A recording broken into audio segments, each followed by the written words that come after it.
Assalamualaikum warahmatullahi wabarakatuh. Salam sejahtera bagi kita semua. Salam, Om Swastiastu, Namo Buddhaya, Salam Kebajikan. Perkenalkan, nama saya Raffi Sultan Farizi, mahasiswa Fakultas Hukum Universitas Pasundan, angkatan 2020, dengan NPM 20190. Video ini dibuat untuk memenuhi tugas hukum penitensier, tugas yang diberikan oleh Ibu Hesti. Nah, kali ini saya akan bahas mengenai fungsi hukum pidana dan sifat subsidiar dari hukum pidana. Oke, langsung saja masuk ke pembahasan utama, yaitu mengenai fungsi hukum pidana. Nah, secara umum, hukum pidana ini berfungsi untuk mengatur kehidupan masyarakat agar dapat tercipta dan terpeliharanya ketertiban umum. Nah, itu secara umumnya. Namun ada beberapa ahli yang mendeskripsikan mengenai fungsi hukum pidana ini. Yang pertama yaitu menurut Sudarto, fungsi hukum pidana itu dapat dibedakan menjadi dua, yaitu yang pertama fungsi yang umum, lalu yang kedua fungsi yang khusus. Nah, fungsi yang umum, hukum pidana merupakan salah satu bagian dari hukum. Oleh karena itu, fungsi hukum pidana juga sama dengan fungsi hukum pada umumnya, yaitu untuk mengatur hidup kemasyarakatan atau untuk menyelenggarakan tata dalam masyarakat. Nah, lalu fungsi yang khususnya, bahwa fungsi khusus bagi hukum pidana ini adalah untuk melindungi kepentingan hukum terhadap perbuatan yang hendak menyerangnya dengan sanksi yang berupa pidana yang sifatnya lebih tajam jika dibandingkan dengan sanksi yang terdapat pada cabang hukum lainnya. Nah, hukum pidana juga bertujuan untuk melindungi kepentingan-kepentingan hukum, misalnya nyawa, harta benda, kemerdekaan, dan kehormatan. Nah, dapat dikatakan juga bahwa hukum pidana ini memberi aturan-aturan untuk menanggulangi perbuatan jahat. Dalam hal itu perlu diingat pula bahwa sebagai alat sosial kontrol hukum pidana adalah subsidiar. Artinya hukum pidana hendaknya baru diadakan atau dipergunakan apabila usaha-usaha lain kurang memadai. Nah, begitulah menurut kata Sudarto. Lalu ada juga para ahli lain yang menyebutkan seperti Adami Sajawi yang menyebutkan bahwa sebagai bagian dari hukum publik, hukum pidana memiliki beberapa fungsi. Yang diantaranya yaitu melindungi kepentingan hukum dari perbuatan atau perbuatan-perbuatan yang menyerang kepentingan hukum tersebut. Kepentingan hukum yang wajib dilindungi itu ada 3 macam, yaitu yang pertama kepentingan hukum perorangan atau individuali belangen.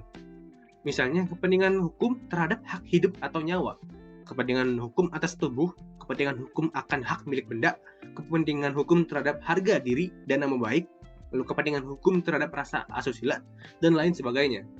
Yang kedua, kepentingan hukum masyarakat atau sociale of machtsbelevelijk belangen, misalnya kepentingan hukum terhadap keamanan dan ketertiban umum, lalu ketertiban berlalu lintas di jalan raya, dan lain sebagainya.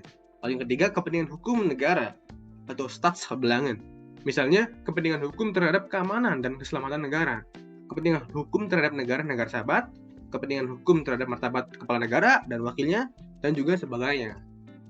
Lalu selanjutnya atau yang kedua yaitu memberi dasar legitimasi bagi negara dalam rangka negara menjalankan fungsi perlindungan atas berbagai kepentingan hukum dalam mempertahankan kepentingan hukum yang dilindungi.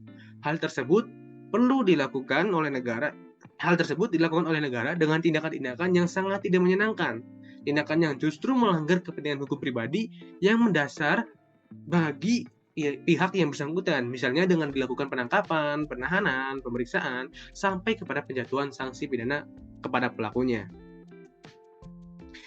Lalu yang ketiga itu mengatur dan membatasi kekuasaan negara dalam rangka negara melaksanakan fungsi perlindungan atas kepentingan hukum. Kekuasaan negara yang sangat besar dalam rangka menegakkan hukum dan melindungi kepentingan hukum itu dapat membahayakan dan menjadi bumerang bagi para warganya.